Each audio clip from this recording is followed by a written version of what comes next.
Yeah, I have been gone the last 2 days. What is it? Is it Wednesday now? I've been gone for the last 2 days, and yeah, I first of all I apologize. I went with no notice. I got notified at the last minute that I had to be down in Polk County, Florida, of all places. Polk County, Florida, to stand trial. You guys know I have created a business where I am a professional expert in the courtroom for motorcycle clubs and biker gangs. And I was on the defense for a guy standing trial. And let, let me tell you something, man. I've often said it. I don't often get to see. I report on these stories, hundreds of them, thousands of them by now, and we report on the story disappears. We might hear something about it 2 or 3 months or 2 or 3 years later, and every now and then we get to hear how they concluded. But to actually see this side, it's not like TV, man. To see this side, where you actually get to see what happens when 1%ers go on trial for their lives, and we're going to talk about it. We're taking you on the inside of one of the harshest realities of the outlaw biker world, and that's what happens when a 1%er stands trial for his life.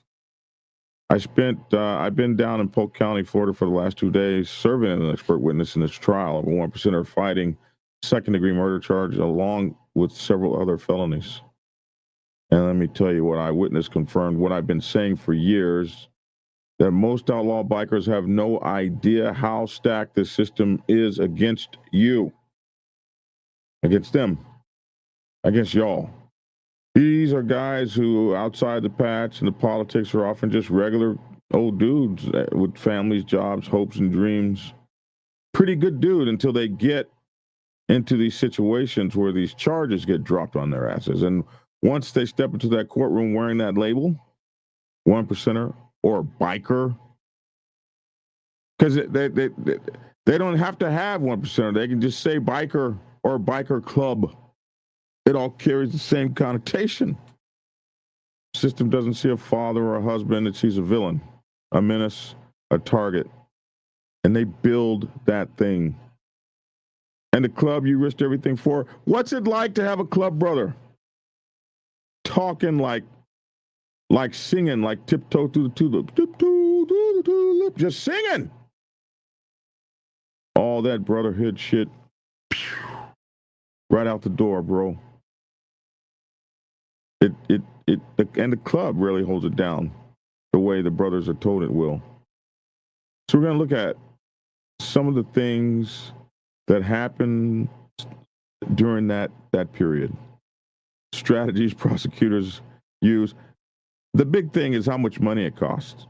Stacked charges, all kinds of things like that. Why your biker image becomes the biggest exhibit against you.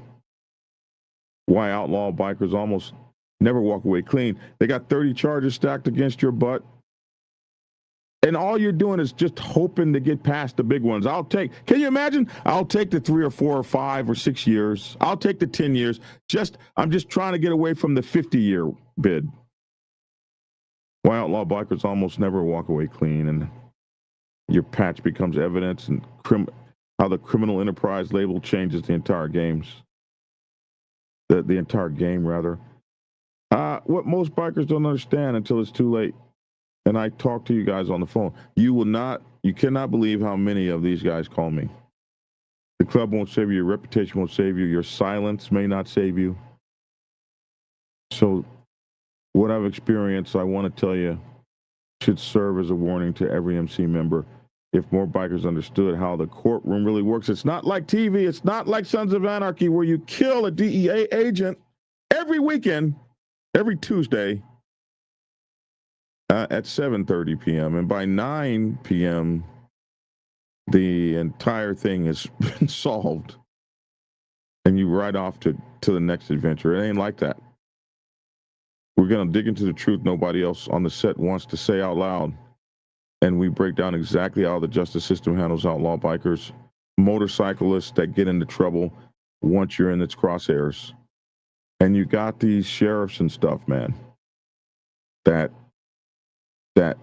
they tell you. You can't be mad at somebody that tells you. You cannot be mad at someone that tells you exactly what the hell they're going to do to you. Anyway, we're going to talk about that and some other things when we get back. Let me get back on my main screen here. I lost it. Here it is. We'll be talking about that and some other things when we get back. I'm Black Dragon. Welcome to Black Dragon Biker TV. What in the hell is going on here? What? Oh, I think my phone got too hot sitting in my pocket next to the heater. Is that what's going on? Holy crap. Have you ever, I don't know something's taking over my phone. Wow.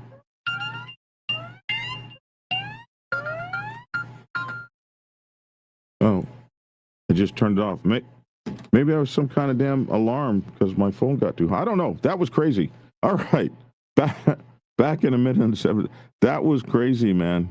Maybe they don't want me to know. They don't want you guys to know what I'm trying to tell you.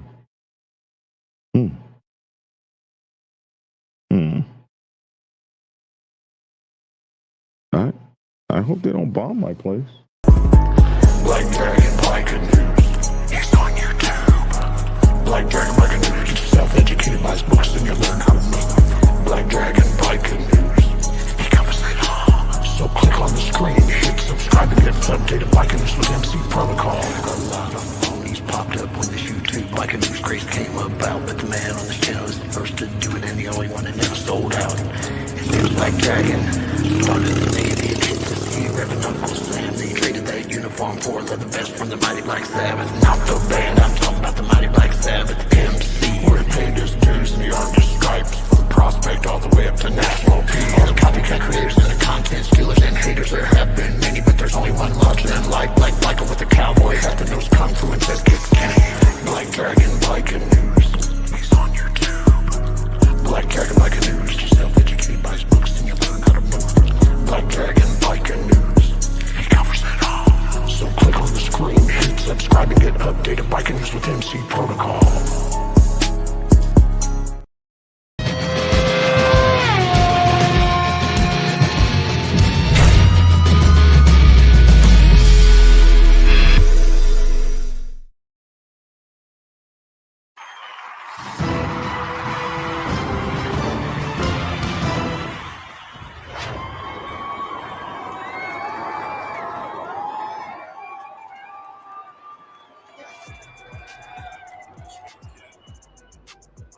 Well, alrighty then.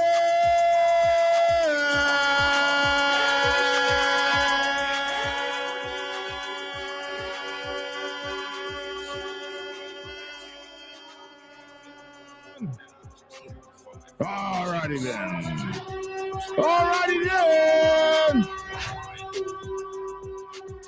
It's your boy Black Dragon. Welcome to Black Dragon Biker TV, and as always, I'd like to thank you all for tuning in from wherever it is in the world that you happen to be. Allow me to introduce my co-host. We are the only motorcycle club and biker news channel in the entire world, MC Protocol channel, to have our very own Dr. Logic in the house. Logic's in the house. What's going on, y'all? Keeping it logical. Yeah. Hey, man. Good morning. Keeping it logical. Logically, I'm reminisce. What's up, brother? Nothing. I'm just Air Force dude. What's up with you, Air Force dude? Aim high. But the enemy's there. What are you doing? Aim high. I don't Aim get high, that. Air Force. Okay. What's going on, my brother? How you doing? What's up? Seaman. I just thought about what I said. Seaman. How about that? Thank you. Let me break it up. What's going up, Oh, C, that man? hurt. No, they didn't call you that because you was in sub. Oh, what you call it, the submariner? Something like that. Submariner is less than a mariner. We're Oh, I'm sorry. submariners. We ride Submariner. Okay, submarines. I gotta get it right. I'm not trying to We're be not funny. I just gotta get it right. submariners. Oh my God! Ouch. Submariner. Isn't that the what's his name? He's the enemy of Oh yeah. Aquaman. Yeah. Aquaman, yeah. Yeah. He's a submariner. We're Okay. submariners. You submariners. Got you, bro. Got you. Yeah. They called us bubbleheads for some reason. That was our. I never heard that phrase. Oh my God! I wish I would have. Well, I would have been, man, loaded up on jokes. Yeah, that was the Navy term for us, bubbleheads. And I don't know why. I mean, no, Even illogically logical, right? I'm illogically logical. keep it logically logical. There you go. Oh, look, Vernon knows. My brother Vernon was a bubblehead as well. This is Bolo. He was a bubblehead as well. I never heard that phrase. Oh yeah, buddy. Wow. Is that just for the submariners or is that Just for the all? submariners? Yes, sir. Oh, okay. Maybe that's why. Okay. Yeah, and You the first all the submariner I knew. Navy knows it. So in the Navy, we have terms for each other. Like we call airedales. We call them brown shoes, or we call them airedales, the aviation people. And then the people that ride on surface ships, we call them skimmer pukes. Submariners, we call them targets because that's what surface ships are to us. Call them targets. Yeah. So you ride a target, do you? They get mad. Wow. Yeah. So we're not good to each other. So bubbleheads are different because they breathe recycled farts for months at a time. Oh my Yeah, gosh. there you go. Mm. And it's true, we do breathe recycled farts. Doesn't the Everything. air get stale down there? It does. Yes, God. The air gets so bad, at least in my day. I don't know what it's like. I haven't been on a submarine now in 30 years, but the air got so bad. When I came on submarines, they could still smoke on submarines. What? So you had all these guys smoking. And if you go on station, like you go behind enemy lines into enemy waters, and you're on station chasing. I was a fast attack, so we would chase Soviet boomers around in case we ever got there was a call to go active, and they were going to go up to the ocean and then launch their nuclear ballistic missiles. We would shoot them. We'd get those guys before they could get to the surface, and we'd hunt them down and all this kind of shit. So you'd have to be completely quiet, and you couldn't like go up. And we have a snorkel mask. You stick it out of the water, and it exchanges all of the air in the submarine, and it could do it in like half of the air in like 22 minutes. And so if you couldn't do that, you might not be able to do that for a month or two.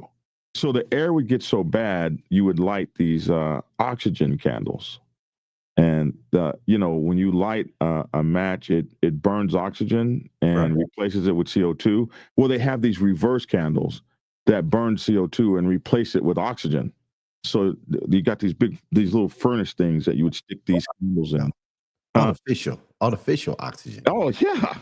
I mean, you can't create oxygen. Yeah, well, we do. And so you have these things that you'd burn these things, and you would walk by them and get an instant high because the air would be so bad. Wow. And let me tell you how bad the air was. The air was so bad that how bad was it? Yeah, you couldn't light a cigarette. You couldn't. It would not sustain a cigarette lighter. You couldn't like light a cigarette. That's how bad the air was. Y'all was special kind of crazy. And the only way that these fools could smoke was they would keep a guy on watch. There would be a guy in the torpedo room for 24 hours a day with a lit cigarette. So they would light the cigarettes off of cigarettes that were already lit. So there'd be a guy down there. So and there's smoke all through the submarine. When I first came on, yeah. By the time I was That's in about crazy, man. 4 or 5 years, That's crazy. Later, they got rid of cigarette smoking. But another thing they would do is take 2 battery leads and put them together. That they would take 2 leads and put it on a hot and cold on a battery and put them together until it got so hot they could light a cigarette that way. So y'all got oxygen deprived down there. So y'all really was messed up in the head. You could get it. Now, on good times, we had a thing called the O2 generator where we'd suck in the seawater, distill it, and then use electrolysis to part the atom, the H2O atom. And so you would have. You're pulling oxygen out of the water. and you pull the oxygen out of the water and send the hydrogen overboard. Now that was very dangerous because if the hydrogen became unstable, it would blow the It'll whole blow ship up. Yeah, so we called the oxygen generator the bomb. Look here, well, I'm glad we had crazy people like you and your Yeah. submariners to do that. Listen, he said, "Don't forget the O2 generator." I was just, I was just telling him about. I was just watching. Well, I felt. And then we also had scrubbers and burners, so you could run. And this is the part that was the worst. You could run the bad air through a what they called a scrubber. It was full of amine, and the amine would pull what was it? The carbon dioxide out of the air. And so it's old air, but it's got the bad stuff pulled out of it. But when you got off the submarine, you smelled like amine. It was horrible, man. The smells were horrible. But hey, and so when people say we breathe recycled farts, it is the truth. Hey, more power to y'all. More power to y'all, man. I know of a club that hired an attorney for their 12 other guys and for myself, as I just stood around at the wrong place at the wrong time. I wasn't even part of the club. I was just hanging around. Badass club, I'd say. Mario, you are so lucky because it's so few and far between that happens, my bro. So now, when he said the club between. that he was hanging around got an attorney for him. That's what he said. Listen. I've heard so many horror stories. That's like the best story I've ever heard. That's a badass club, my friend. You should have joined that club, my boy. You should have been like, hey, I want in. So in essence, he was a civilian. He's a civilian. And someone went down with the club and they got him a lawyer. They got him a lawyer and all 12 other guys. That's amazing, man. But first, before we get into our thing, so I've been for the last 2 days, I've been down in Polk County on a trial, and this was my exploration into being a expert witness. When they bring on all these people that say all these horrible things about a club, you can get someone like me that says, well, no, this is the truth about what really happens in clubs. So that was my purpose down there. But I tell you, I saw a whole bunch of stuff that really scared me. I would be, man, you couldn't get me to do some of this stuff. I know, hey, Black Dragon, no, not me. But before we talk about that, let's get this breaking story out of the way. Breaking for me, you guys might already know about it. I'm just now getting back into the newsroom.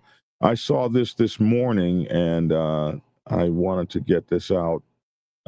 So we do have a little bit of a news responsibility here. You might not have seen this before. This is horrible right here, and this reflects bad on the club. They want to use the club in this, and you see you got the Pagans patch here and cut here, and the sheriff is very, very happy to talk about Pagans in general. The thing I would point out is this is a person who has done this thing, not a Pagans motorcycle club. But this is a very horrible thing to be accused of and to have done. But this is how it can reflect on the club, even though the club may have had nothing to do with this. Here we go. Action. Friends, Rick Ramsey, Sheriff of Monroe. I want to talk about the Pagans, the motorcycle gang. We've talked about multiple times over the last several years as the sheriff's office has had to interact and arrest multiple of these members for violent charges and just some really bad stuff in our community, whether it be kidnapping, whether it be robbery, drugs, guns, weapons, threats of violence, batteries. These individuals are not good people and have done a lot of damage and continue to focus on fear, intimidation, threats, a bunch of bullies. So we're not going to tolerate that crap for sure. We arrested yesterday another Pagan member. This is Mr. Derek Queen, who we arrested yesterday for charges of soliciting a minor online, trying to engage in sexual activity of someone he believed to be a 14-year-old young lady, just a little girl. He's trying to engage her in some sex and some really raunchy, really heinous type of stuff. I don't want to talk about it. It was so graphic what he was soliciting this young lady for. So this person has been arrested by the sheriff's office. Our bond is sitting at $1 million. I want to thank our local judge for signing up bond. It shows you the magnitude of this case to have $1 million bond. Mr. Queen is also currently on probation here in Monroe for kidnapping. I'm working on having him, his probation terminated and charged as a result. He's also on pretrial release in Miami-Dade County for gun charges. I'm working with Miami-Dade County as well to have his pretrial release revoked. I'm working with the United States Attorney Office to determine whether we're going to seek any federal charges for Mr. Queen. We're going to work together in law enforcement. All my friends, state, local, federal. We're not going to tolerate this. Together, we're the biggest gang anywhere. Our gang is bigger than theirs. I'm not going to tolerate crap, nor are my law enforcement partners. So with that in mind, we're going to continue to keep our community safe and secure at all costs. I want to thank you for your attention in this matter, and pagans are not your friends. Have a good day, folks. Woo! That was okay. hideous. It's terrible. Everything that he said about the guy is terrible. But the one thing he said that made me laugh, he said, "We are the biggest gang." I was like, "What did he do?" But that gang is terrible. But we're the biggest gang, and we're not terrible. Okay. Well, you know, at least I just had the irony of that. Gangs are bad. Gangs are this, but I'm gonna acknowledge that we in this sheriff department is the biggest gang out here. At least he kept it real, bro. When they tell you, but bro, come on, the optics of this. Yeah. Well, but what did I say before the show? Hey, what's up? Redefining definition. Redefining definition. Redefining. Hey, what's up, Miklo? Good to see you, man. Redefining things that are already defined. Watch this. Yeah, you said that. So if you define the gang as blah blah blah blah blah, crazy, they bad, but you define yourself as a gang, so you're a good gang. So let me say this. I in no way, shape, or form speak for the Pagans Motorcycle Club at all in any kind of a way. But I can tell you that clubs don't tolerate that shit. If his club found that out, if his club found out before the cops, you might not see that guy anymore. He may well disappear off the face of the earth. Oh, hey, what's up, brother? It's good to see you. I'm jealous. What's happening? I'm jealous. What you jealous about, sir? You come on this doggone show just shining bright. Oh, I'm full of light. I'm full of light. Full of light, bro. Oh, I see what y'all are talking about. This is ridiculous. Give me a break, man. It just ended up being that way. It just ended up being that way. Having y'all in my club, man, is just ridiculous. Y'all got all these terms and stuff, and I see that you walk by the zenith of the all-seeing eye. Yes, well, my square cannot be landed upon. Give me a break. I don't know what you're talking about. I see you shining brightly. Man. And I'm so jealous because, like, I have no shine. I have nothing to shine. You know, where's my flashlight? Damn it. I got mine. Is that your window? Yeah, the window. I just picked the window up. Okay. I'll be putting this window up. I'll be putting this window in. You're going to put it in, or you're going to hire somebody to put it in? No, man, I'm gonna put it in. Wow. Yeah, I'm gonna put it in. I'm gonna. Well, how are you gonna put it in such that a robber doesn't kick it in? Like you know how to install it where the wind won't blow it out or nothing. All right, so Logic, check this out, man. You got those that can, and you got those who can't.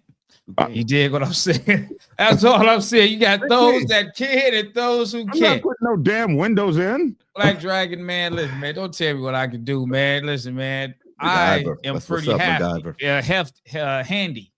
Obviously, you're putting your window in. My goodness, did you build the walls too? How you think? Listen, check this out, man. I'm very crafty. My car wash, I did everything in my car wash myself, minus the painting. Okay. From electrical to the plumbing, the plumbing, the all of that, man. Wow. Come on, man. You act like this stuff be hard, man. Well, it is hard for me. You gotta have listen, Logic, it's a difference. Sir. I got man hands. I got man hands. I'm from the hood. We got to figure it out. We ain't just. Well, we've already established that Black Dragon is not from the hood. We've already established. I grew up around it. I went every summer. Hey, Lavish Williams is a police commissioner, District 2 in Detroit. How long have you been a police source, Black Dragon? Wow.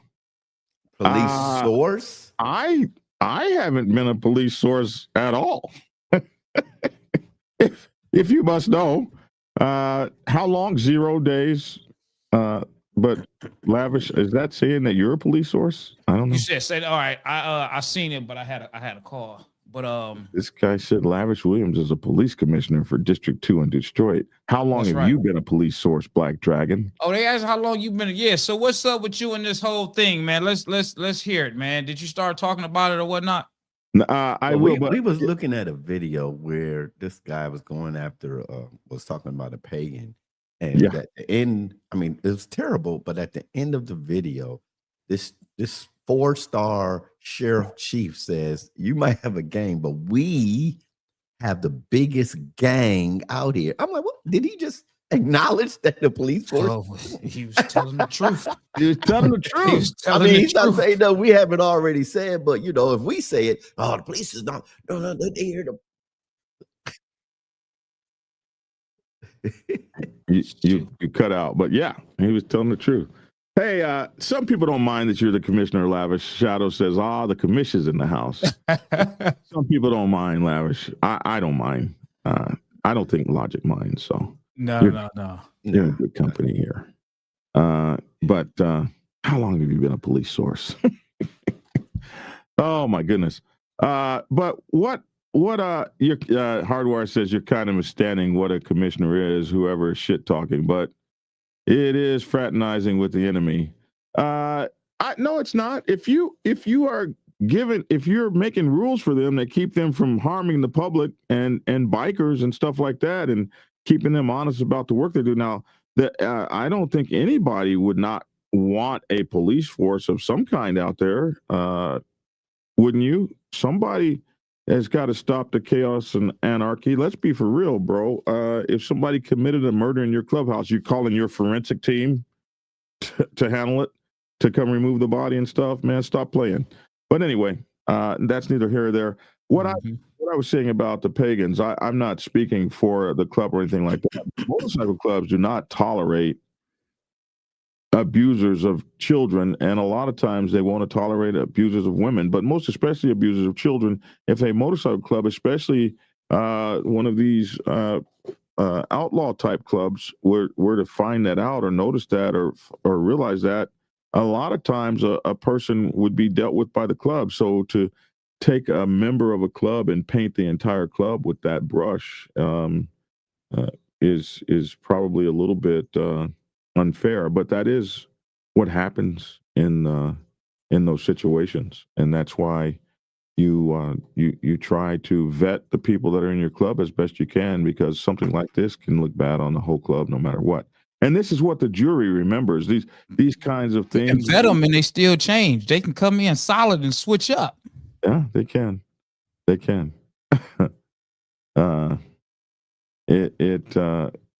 that's the purpose of videos like this. Videos like this, not only do they let the public know, hey, we're fighting crime and this, that, and the other, but they also work to kind of poison jury pools out there. When a guy has seen this, when people have seen this kind of stuff, and now they're sitting on a trial and there's an outlaw biker there, or a biker period, and they've seen all this kind of stuff over and over again from sheriffs all over the country. And it's not, just like 100% on the sheriff. I mean, people are committing crimes, and the sheriff's job is to look tough and be tough on crime. And so this is what you're facing when you go to these trials, and you better damn well know it. If you don't, you're going to be in a situation like what I saw this week. And it was really crazy. And we can move into that now. Let's see. Somebody was saying something I just read. I think Lavish is in a good spot to change, says Lissa, to help make change. And Sprite said, and Sprite, thank you for calling and checking on me yesterday. I appreciate that. Only those who don't know what a commissioner is, mine, keep policing police and keep us safe. Policing the police is important. Stoney said in Chicago it's called civilian oversight. So it's called civilian oversight too. They just had a title, police commissioner, but Detroit police commissioners are civilian oversight. Hardwire said he was protecting you, but still feels Hardwire 1%er still feels kind of iffy about it. It's still consorting with the enemy. My friend from high school verified my law enforcement badges last night through the FBI and U.S. Marshal Service. I told him trying to quit the FBI, but apparently they need me to testify. I'm not sure what Richard Goldman is talking about here. Birds of a feather flock together, says Muzzleplex. The assassination attempts are up to 138, Black Dragon, as of last night. All they say is, there goes another one. What's Richard talking? What's he talking about? Is somebody, were there 138 assassination attempts on some poor soul? Anyway, that's what's going on. So let's talk about here's your boy. Lavish Williams is District 2 Police Commissioner in Detroit and operates Lavish Towing as well. All the facts. Wow. Lavish? He must be on the phone. He's talking to somebody. That is crazy. No, we can't hear you, Lavish.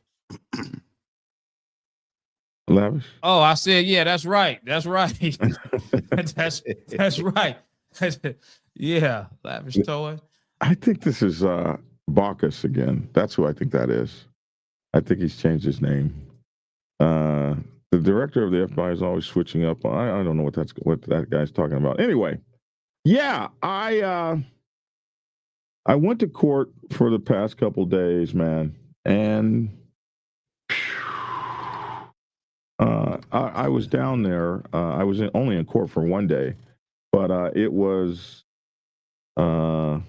amazing opportunity to see some things. Let me play this for you guys, and then we'll move from there. Things. Let's see. From my look at them all dressed up. From my foray into the motorcycle club. Well, I learned. You're echoing. You're echoing. Foray into the motorcycle club. Am I echoing? Yes. Yes, you're The echoing. video is echoing. How do I fix that? What happens if I turn my biker gang expert witness foray? I learned a few things from my foray into the motorcycle club biker gang expert witness foray. I learned a few things watching how nasty these lawyers and stuff are, these attorneys, these district attorneys, when they're going after you. They pull no punches. They're trying to put you in jail forever and ever and ever. The question is, man, are you happy now? Man, so many guys, we do these videos every day. We do this biker news you can trust every day. And so many of these guys we see in this situation. But seldom do I get to see this part of it. The part where they come to the court with the witnesses and the detectives and the expert witnesses and all that. I don't always get to see that. And we tell the story and it goes. But let me tell you, man, this is ugly. And like I say, if you're broke and you ain't got no money, man, like your expert witness is going to be hired by the state. And they have caps and how much money they'll spend and won't spend and who they'll, all kind of shit. Well, you got to think about it. Judge, jury, and executioner is also in charge of making sure you get a fair defense. Does that even sound human? Does that sound like human nature? Tell you what, thing I would say is don't get involved in the club balderdash. Don't get involved in the club bullshit. It ain't worth it. It ain't worth it. It ain't worth it to have to go to the bail bonds people. It ain't worth it. It ain't worth it. It ain't worth it to have to go ahead and auction off all your fresh, nice shit you worked for. It ain't worth it to see brothers in the club be like, well, shit, man, we can barely pay for the rent for the clubhouse. How on earth are we going to stomach a $150,000 lawyer for you? But I did this for the club. Bro, if your club ain't rolling like that and you know whether it is or not, I wouldn't, man, you couldn't pay me to see the distress caused to the family, the distressed mother, the distressed brothers and uncles and cousins and nieces and girlfriends and stuff. It is. It's horrible, man. It's absolutely horrible. But hey, you knew the job was dangerous when you took it. Everybody wants to be a 1%er till they say, so it's time to do 1%er shit. I can tell you this. That's one saying. Another one saying is, after I've done all that shit and I see everybody abandoning me, was it worth it? In any event, I'll be here for you. I'll be here for you. Give me a shout. I'll come do what I can. You know, that's what you wanted, right? Is it? I mean, it doesn't even make any sense. Like, you know what? All I can promise you if you join this club is an early grave or a prison sentence. That is so romantic until you're facing that shit. Until you're facing that. We're down here in Polk County, and I can tell you this. They ain't playing around. You know what I mean? Capiche.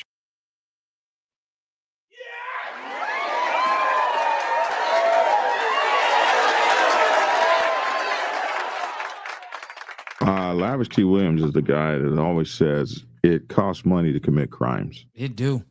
It's expensive. I know from firsthand. I know my legal fees used to be once upon a time.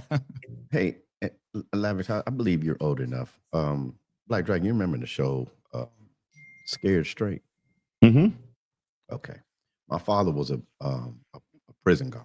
He got off the streets and went to do a prison. He took me on a trip to Rikers. Mm-hmm. And of course, he had to take me through a door where no prisoners can see me. And he put me in one of them cells. And he says, and he closed it. Lavish, when I heard that door say, bro, I could have peed on myself. and when he let me out, he said, don't ever go to jail. I had that happen to me in real life when I heard them doors go. Well, this is like my father's episode of Scared Straight. It was Scared Straight for me too. The first time I ever got arrested was in Norfolk, Virginia. I was a young sailor, and I was speeding. Actually, I was in Norwich, Connecticut, on my way to Connecticut, and I was doing like 110 or something, and they took me to jail. No, this was Norfolk, Virginia. It was a speeding. It was always traffic, and I let the ticket go bad or whatever, and I got picked up for what do you call it? Not going to court, failure to appear. I didn't get picked up. I turned myself in. And so I had to be arrested, and I'm in my Navy uniform, and I'm standing in this thing full of like 40 or 50 men all bunched up into this little square thing. And then the constable guy was in a window, and you would talk to him. And so I'm standing up at the window waiting for my turn. And all these guys are like free in this thing. What is Logic doing, man? And they come up with telling people get out of my office. And they come up with a guy in shackles, and they lay down his jacket right there, his file. And so I'm just standing there next to the guy, and I look down at his file, and it was murder, attempted murder, fleeing, running, multiple homicides, all this stuff. And it was the first time I realized I'm in this cell with all these real criminals for real. Well, I mean, what's the difference with being okay? And what am I? Black Dragon, but you've been around criminals outside the cell. I was not the. Whoo, he was scared as fuck. It was not the same. Was I scared? You never, Black Dragon, you've never been around. You don't have to say no names. You don't have to say places. You've never been around someone that you know that killed somebody. I grew up with those people, right? Okay. So you know murderers. Yeah. Or you've seen, or you've been in the, I ain't gonna say you know, because I want the FBI to say anything, but you've been in the vicinity. And I come from the Vietnam era, so all the guys returning back to the neighborhood had murdered multiple people. We sat in rooms and talked to them. You ain't that old to me in the Vietnam era. I'm from the Vietnam era. It happened during my childhood. Like, okay. By the time I was 16, 17, all those guys were returning back from war. And from the late 70s to the mid 80s. I forgot you are older than. And we got to see those guys that they were absolutely destroyed by that war. Like they were like zombies. I got to see that firsthand. Okay. So I knew a lot of murderers, but I didn't know.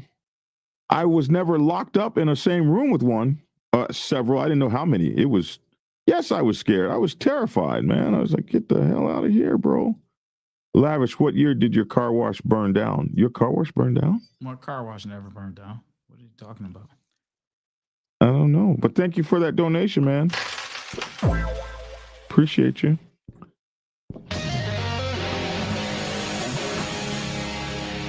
Hey, Lavish, I got a business tip for you. We'll wait till we get off the line.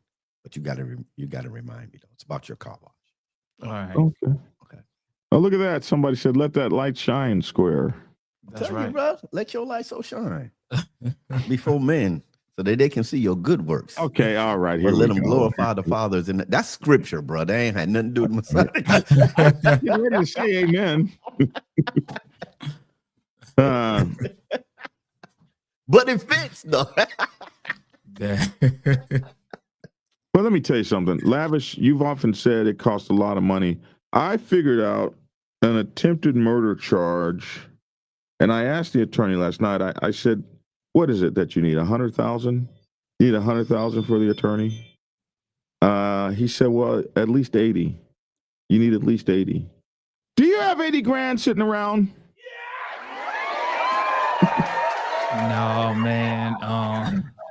It's expensive, man. I know a guy, man. He wanted to use my lawyer for a case, and I told him, I said, man, my lawyer, he'll beat the case. I don't know how much he's going to charge you. It's not going to be what I pay, but I can tell you that he's not going to take a case unless he can beat it. And it wasn't even a homicide case. It was he shot somebody in the leg, and the lawyer wanted up front 25 grand for the retainer, and this was like in 2010. Yeah, that's a lot of money for 2010. I know it. Somebody shot in the leg. I figured it out. Now, here's one of the things that I noticed while I was there. I served as an expert witness. Now, if you have money, you know, all the different kinds of expert witnesses that there are out there. There is, I'm like one of the lower tiered ones. You might have like, you remember that guy that was on the O.J. Simpson case, Bernie Sheck, was that his name or something like that? Who was the DNA, the revolutionary DNA lawyer at the time? What was that guy's name?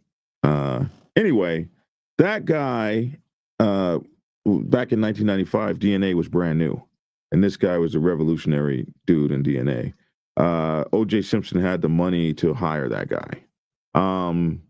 If you can imagine, you might need a DNA person. That's a doctor. That person might cost you $400 or $500 an hour. Or $300 or $400 an hour. Oh, he said, I'm looking at soundproof 1%. He said, I said, okay, no, man, listen, man. It wasn't that hard, man. I did all the electrical work, man. And my electrician friend came and made sure everything was in the box correctly. So I ran all the wires from the junction boxes to the plugs and lights. Junction boxes all the way to the circuit breaker, and then from the circuit breaker where the power was at, I let him organize the breaker box and wire everything up from there, man. That wasn't, You my just level of saved comfort. wire. It saved you some money. I got you. Yeah, because what it was, I got a lot of guys that do all this type of work, and with their time and wanting to help me get stuff together, I'm not paying them, and they don't want my money. So it's like, listen, I'm going to come over here and tell you everything to do, and when you finish that, call me back, right? And then I'll come over here and do this. So bending the conduit, tubing, that stuff is a science. Running, feeding the wires through there, all 3 different wires, red, black. I mean, yeah, certain lines I had red, black, white, and green. Yes. And then the other ones was just green, black, and white. Fishing those through the 3/4 inch tubing times 2, because for 2 different circuits that you're running. Yeah, that stuff, took some time. And then when I finally got it fished back to there, then, they just came and I'm like, oh, that's all I had to do. But the way you put it in the box and, taking the lines and having it so perfect, they like to take their time because they like to brag on that and take pictures and say, look at my circuit breaker, how I got the wires ran and everything. So yeah. Now, DJ Lockamy says, it seems to me that they know the consequences of being patched in. Gang mentality isn't about the individual. It's about the gang. Once you're in, you're no longer an individual. You essentially become their property and you don't matter anymore. I didn't get it myself. I'd rather be me.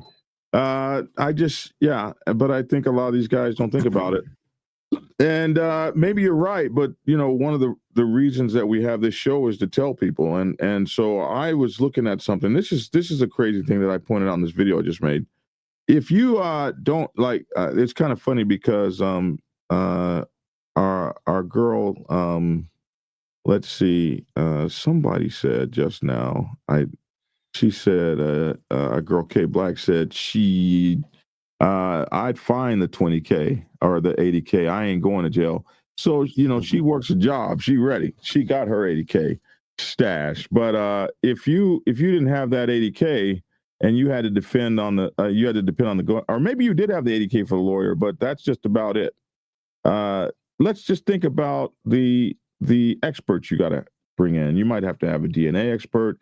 You might have to have a ballistics expert.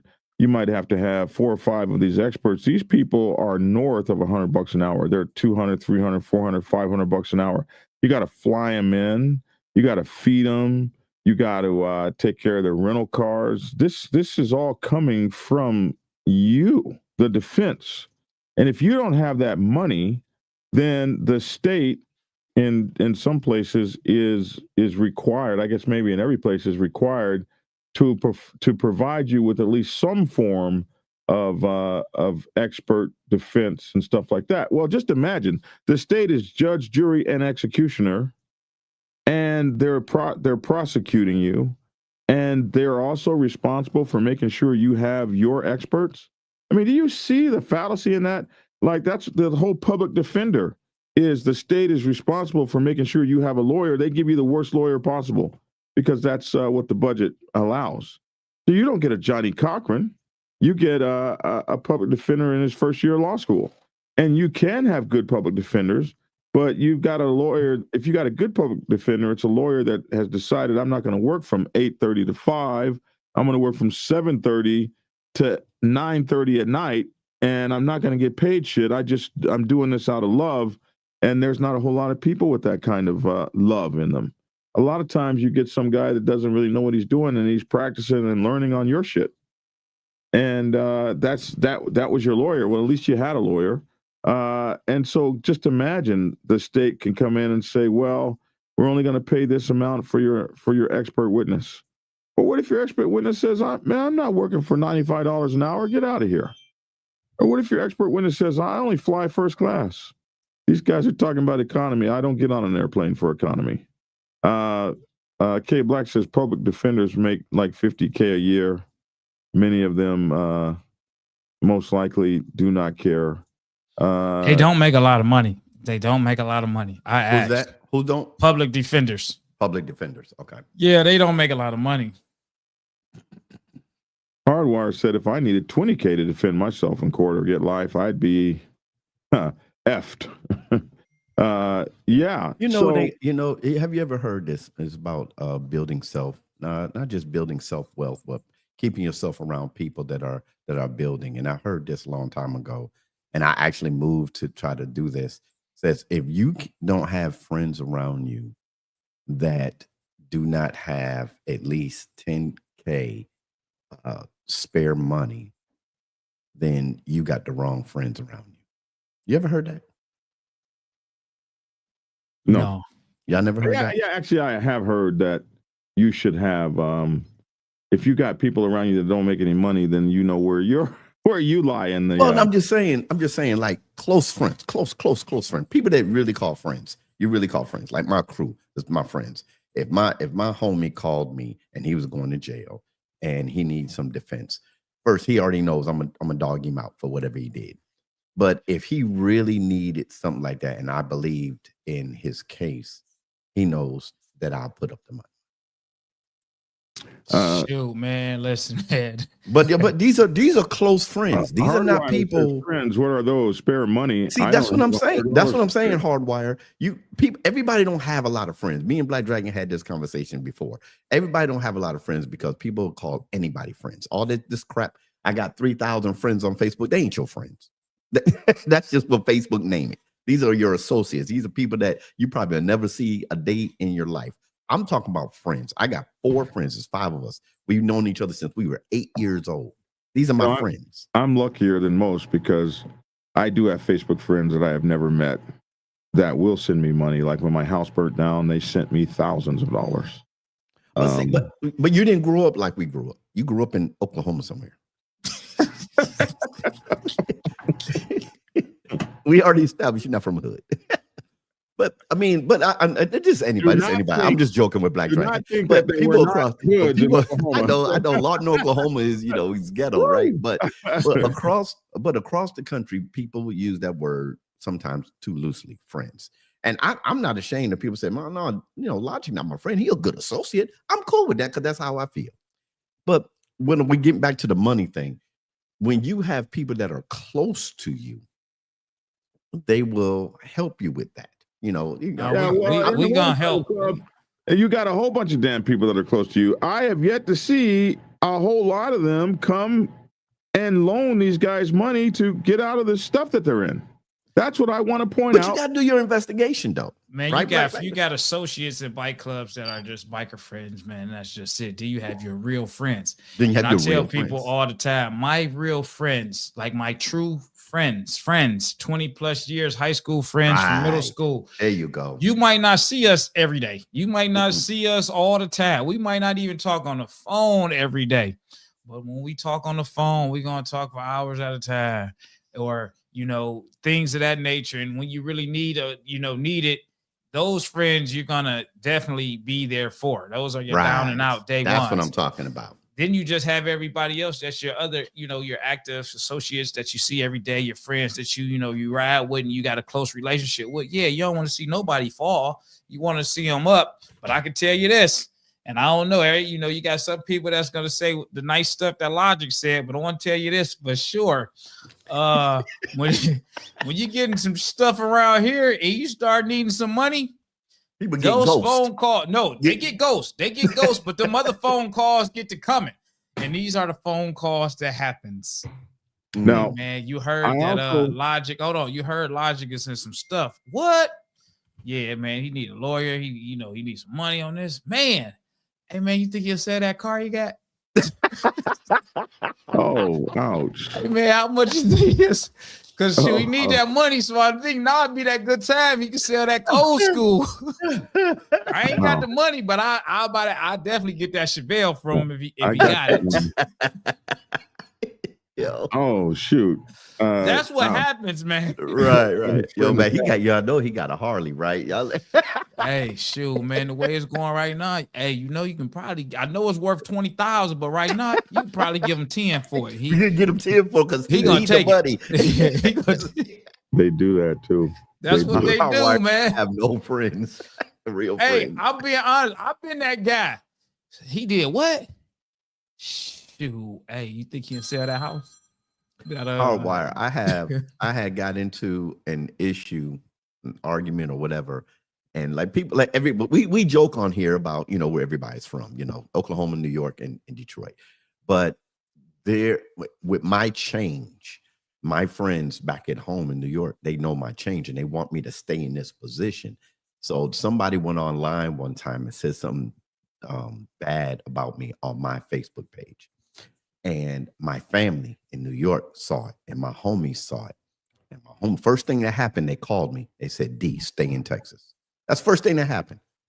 They said, D, stay in Texas. And then another homie called and said, yo, do this dude know that he can get touched without you leaving the state of Texas? I said, leave him alone. Pastor. Okay. No, Pastor, I'm just telling the truth about I friends. know it. I'm just saying, You know, Pastor, those, come on. those bring phone it on calls. in. Those was phone calls. And I said, no, I got him. Leave him alone. Don't touch him. And then family called. And they said, hey man, who's this guy talking negative about the family? And when I talked to the guy, he said, I ain't say nothing about your family. I said, you don't understand. I'm an elder in my family. If you said something about me, you said something about my family. I don't know where you grew up at, but that's how I grew up. So those are the friends and everything that know who you are right now. Like Lavish, you can learn. Lavish friends know who Lavish is right now. He's not really that guy. He changed his life. So you know what? We like the atmosphere. We like the position Lavish is in right now. So if something's coming to Lavish, yo, no, we got to block this. We got look, Lavish, chill. So the next thing I learned, I was sitting there in the trial and I was counting the jurors. And when they were questioning me, I was counting the jurors. And let me tell you something. I was like, what's going on here? There's only 9 people in this jury. I thought you had to be tried by a jury of 12 peers. So I'm like, what's wrong? There's something wrong. Something's wrong. I'm only counting 9 people. And the attorney told me, oh no, in the state of Florida and a few others, they only need 6 people. There weren't 12 people. You counted 9 because 3 of those people were alternates. So I looked this up. Several states permit juries with fewer than 12 members to choose whether or not you go to jail forever. Often 6 to 8 people in non-capital felony trials. Capital trials is like, I guess, I'm not sure what a capital trial is. In Arizona, Connecticut, Florida, where I was, uses 6-member juries for all non-capital crimes. Meaning, and the Supreme Court has said this is okay, that only 6 people determine, not 12. You don't have to convince 12 people, only 6 here. Indiana, Massachusetts, Utah, Arizona, Connecticut, Florida. It is ruled that 6-person juries in non-capital criminal cases are constitutional as long as the verdict is unanimous. The court has also determined that juries smaller than 6 members, such as 5-person juries, are unconstitutional for serious crimes. So they got the bare minimum people in a place like Florida determining your fate. I think that would, or Connecticut, or Indiana, or Massachusetts, or Utah, or Arizona, I would think you might want to know that if you're going to commit a crime in an area like that. It don't take much to put your ass away here. Not much at all.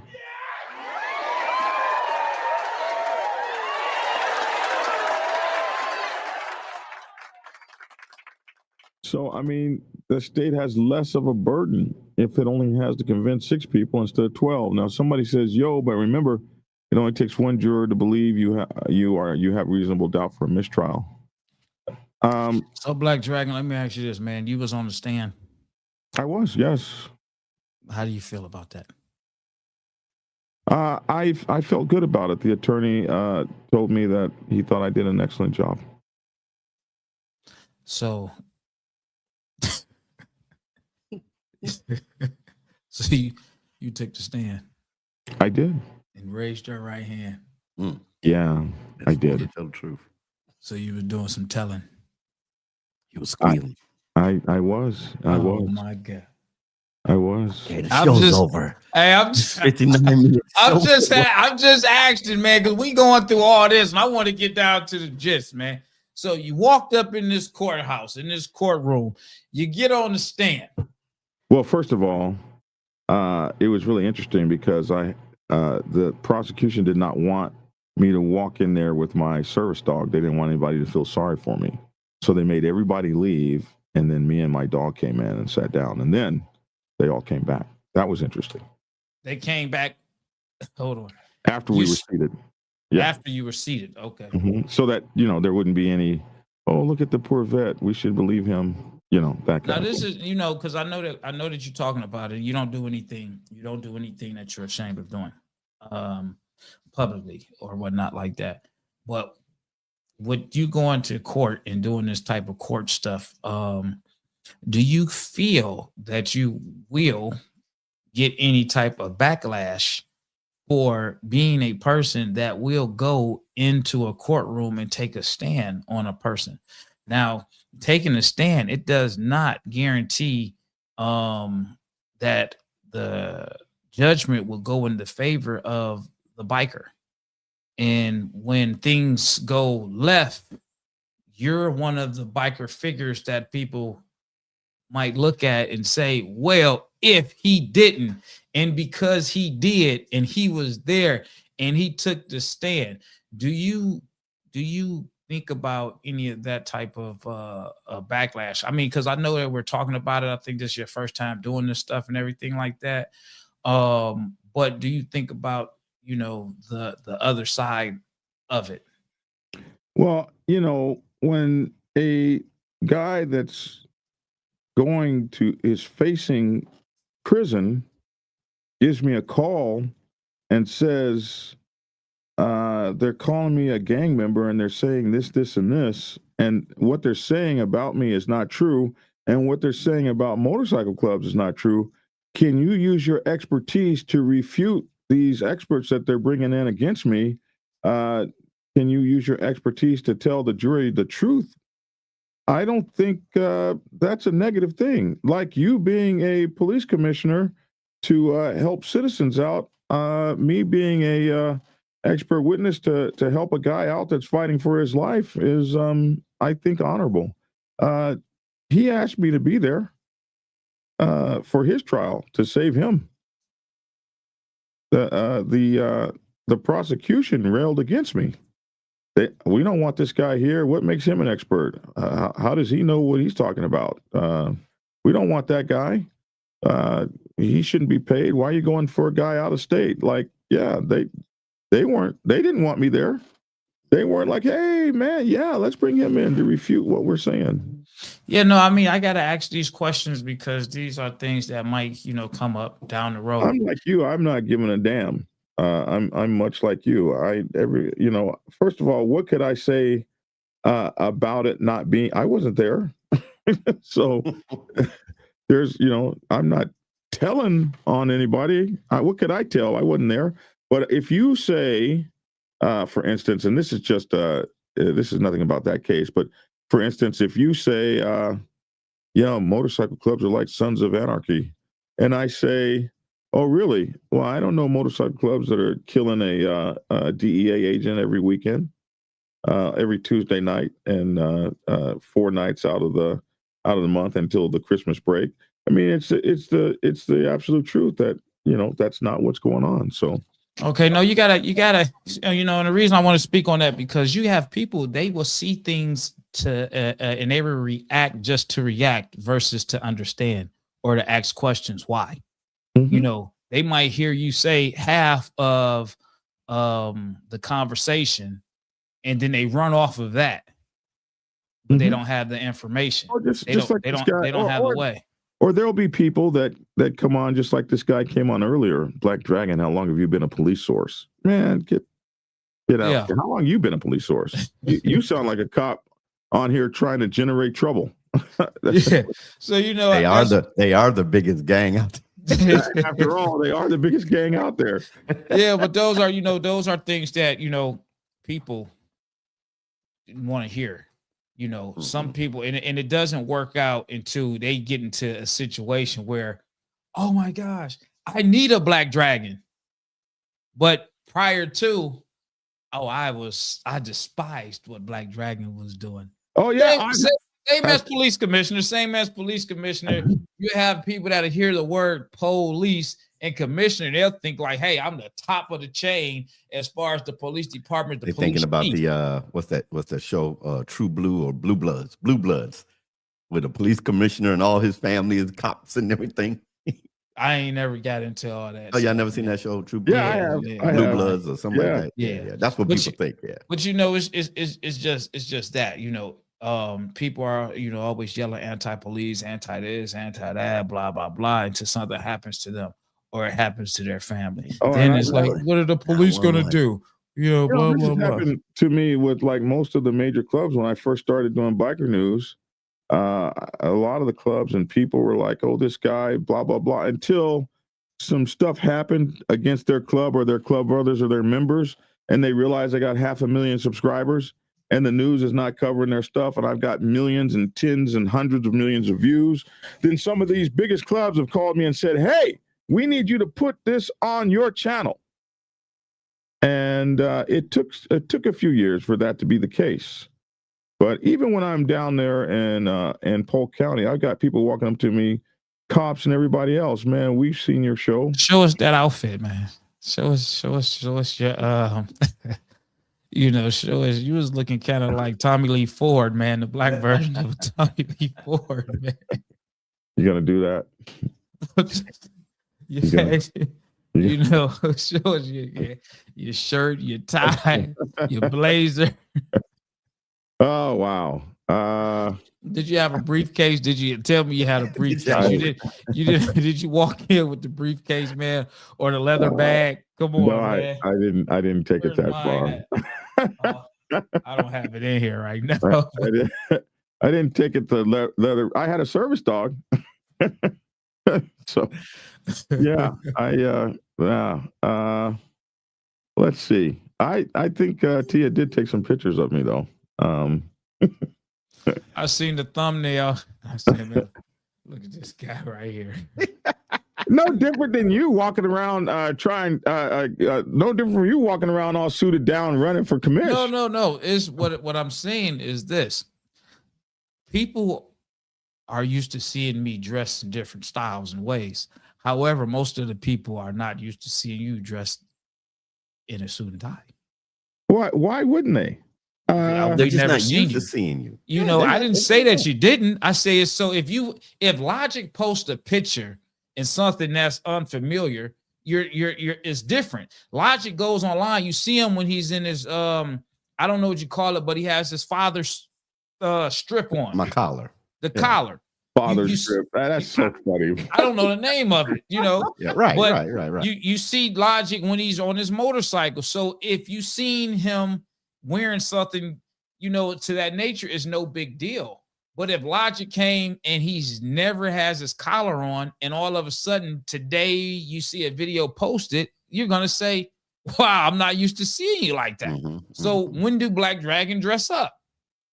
Come on now. I've got a suit and tie for every day of the week.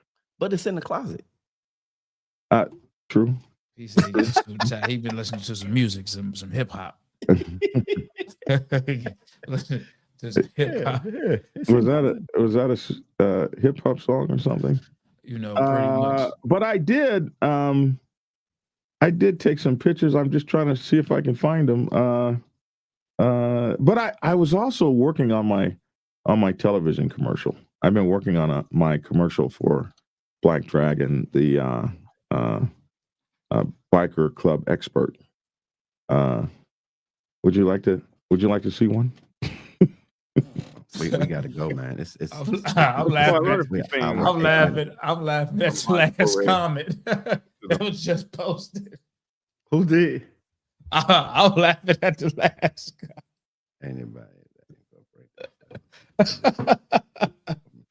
By default. So listen. You know, everybody has their own opinion. Great night here in Polk County. But me personally, I'm kind of certain things I don't knock what people do. Certain things I would probably not do. Just because it just makes me sleep better at night. Hey, listen, I don't knock anybody's get down. I'm not working on no bodies as a funeral home director because I'll sleep better at night.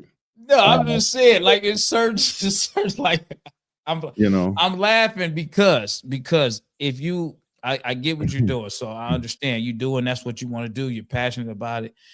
Say you don't have no shame in your game with it. It's nothing wrong with that. That's what you want to do.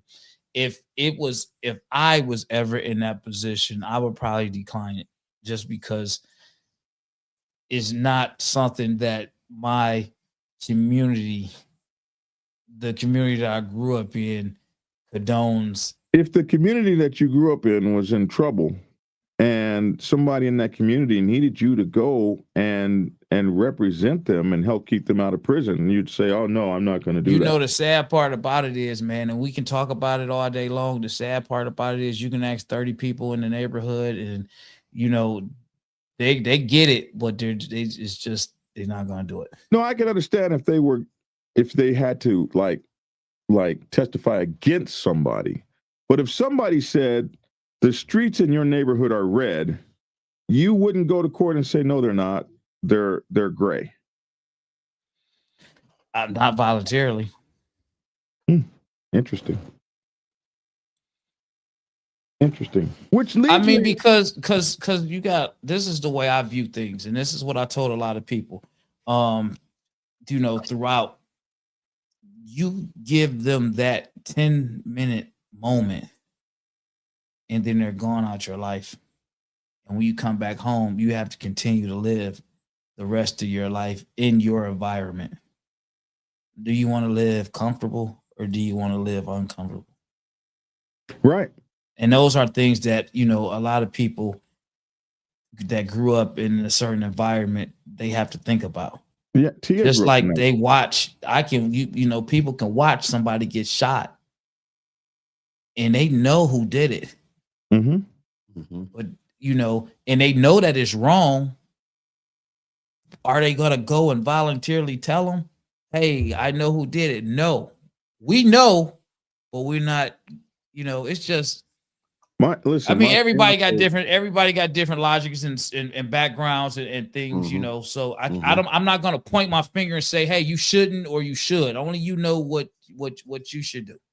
My fiance grew up in Chicago, and some of the things she told me that she saw in her life, and I was like, wow, why don't you write a book?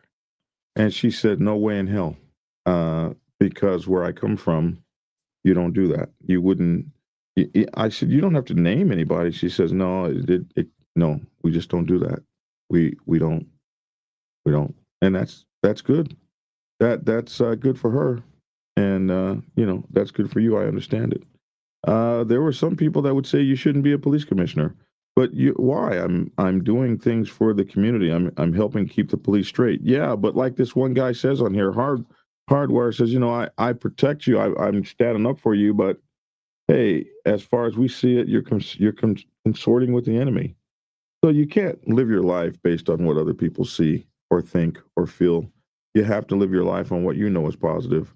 That's true. Somebody asked me to go to court and help them, and I was there for them. And hopefully that might help keep them from going to prison forever.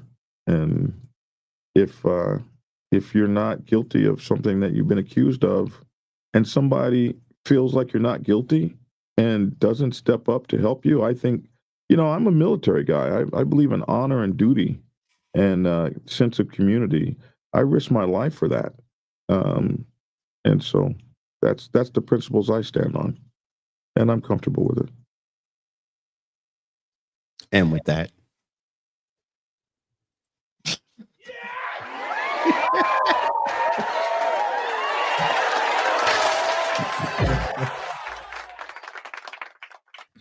and then it's also, man, the game of the rules that you play too, man. Everybody's not a street guy, and you have people that don't live up to the street code of conduct. So their job is to be a citizen. The street code of conduct doesn't change so many times. Yeah, it's not the same. No, it's definitely not the same. Listen, it's different. It's different to me, but the 1%ers that were involved in that case, so many of them guys turned and started calling cops and snitching on each other and stuff, man, don't talk to me about that the street shit. It don't exist. It exists up until the time you're facing crime. It's a big misnomer that ain't the truth. What was that guy? That guy that was in the mafia or whatever and snitched on everybody, and that when they finally got him, he was handcuffed to a chair and they like cut his tongue out of his or something. Oh, I don't know, bro. Oh man, Yeah, I thought you was talking about Sammy the Bull, but he has a podcast. Right. right. Oh my God.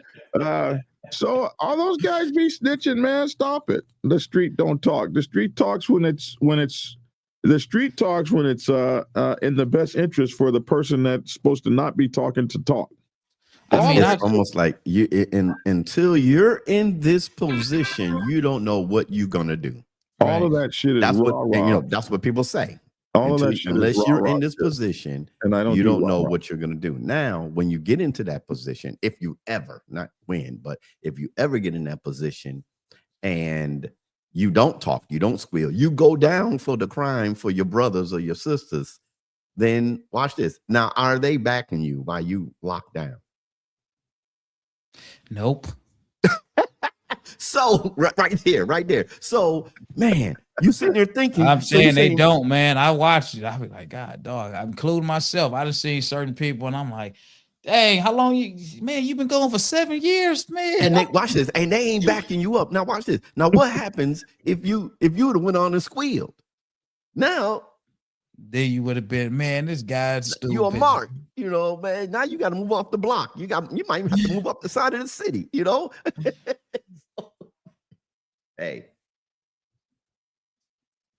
What's the you got some people, man, out here that take what's the pride TV show with Sylvester Stallone? That Amazon, whatever he got going on. When he was in jail for all these years for the mob, and then he got out and they turned on him. Like, I went to jail for you guys. I never said nothing. Then they got oh yeah, we're gonna send you to Nevada. You're no longer welcome in New York. I know that's a movie, but the concept is there. Tulsa King, thank you. Tulsa King, yeah. Not Nevada, they sent them to Oklahoma. Listen, this is what I have to say.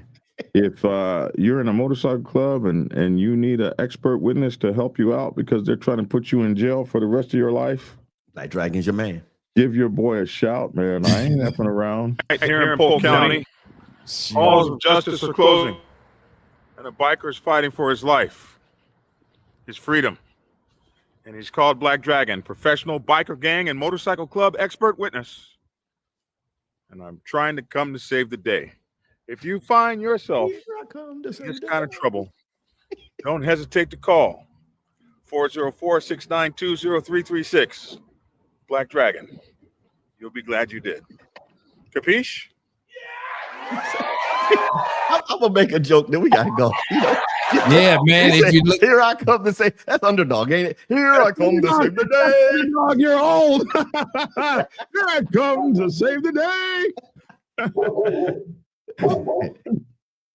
Yes, Lavish.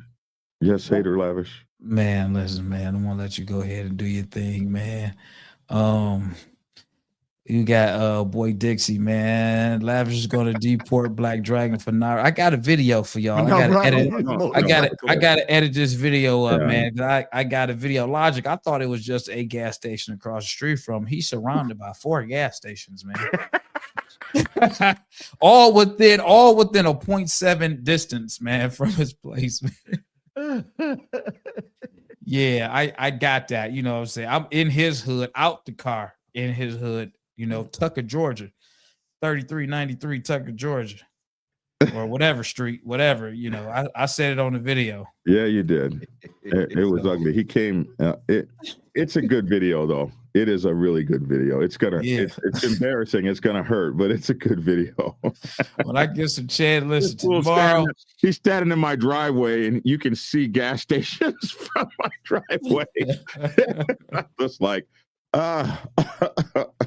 Oh yeah, I want to get that video, man. I gotta edit it. I'll be done with the test. But if we're waiting on him to edit it, it'll never get out. So. Yeah, I know, man. I be kind of swamped, man, but I want to get this thing going. But all right, man. I'm myself. I'm gonna get up out of here, man. I don't want you to be an expert witness for me, man. I'm about to go. Give me a call, Lavish. Shout me out when you get a chance. This was Black Dragon. I do. They don't have you put your hand on the Bible no more. Oh, all right. Well, did you put it on your heart? They just have you raise your hand. I don't remember them giving me a Bible. I do this. Logic. Yeah. I do this. Right. Listen, when you was up there, like, yeah, they used to wear to tell the truth, the whole truth, and nothing but the truth. I do. They ask you, Black Dragon, do you ride a motorcycle? Did you lie under the oath, or did you tell the truth? That's a question for you, Black Dragon. That's a question for you, Black Dragon. Do you ride a motorcycle? Yes or no?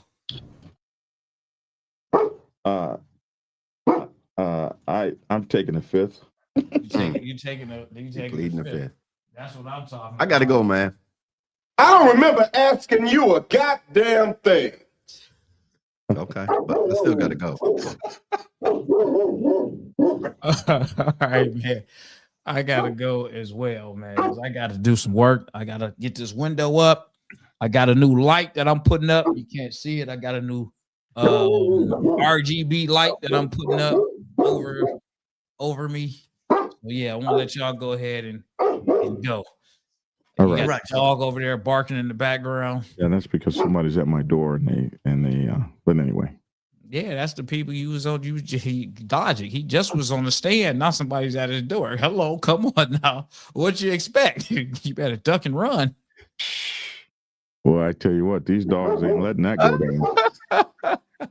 Y'all, this is Logic. He gonna talk for another 20 minutes, y'all. Oh, hey, man. Logic. All right. Hey, we're all gonna go out right now because someone's at my door. So say goodbye. Say goodbye. Bye-bye. Hey, I'm out of here, man. Y'all be safe out there. I got some work to do, man. Let's move on to Logic. Bye-bye. And Logic. Look, y'all, this is your boy Logic. Keep it logical. Peace. Hey, y'all, this is your boy Black Dragon. Thanks for tuning in. Same bad time, same bad channel tomorrow. Stay out of trouble, man. Stay away from that stuff that gets you in trouble. Stay away from it. You ain't got the money you don't want to throw away hundreds of thousands of dollars on no bullshit, man. You can buy a house with that shit in some places. I'm telling you, bro, it's crazy out there. I saw it with my own two eyes. The last thing you want to do is be facing them folks, man, because they ain't playing with you. They're not playing handball with the curb. They are serious as heart attacks, man. Take care, y'all. Be good. I'm Black Dragon. Thanks for tuning in. And it's Skinny. And I hate it that I don't have the right button to get out of here. Come on, button. Okay, here we go. Bye-bye. Peace.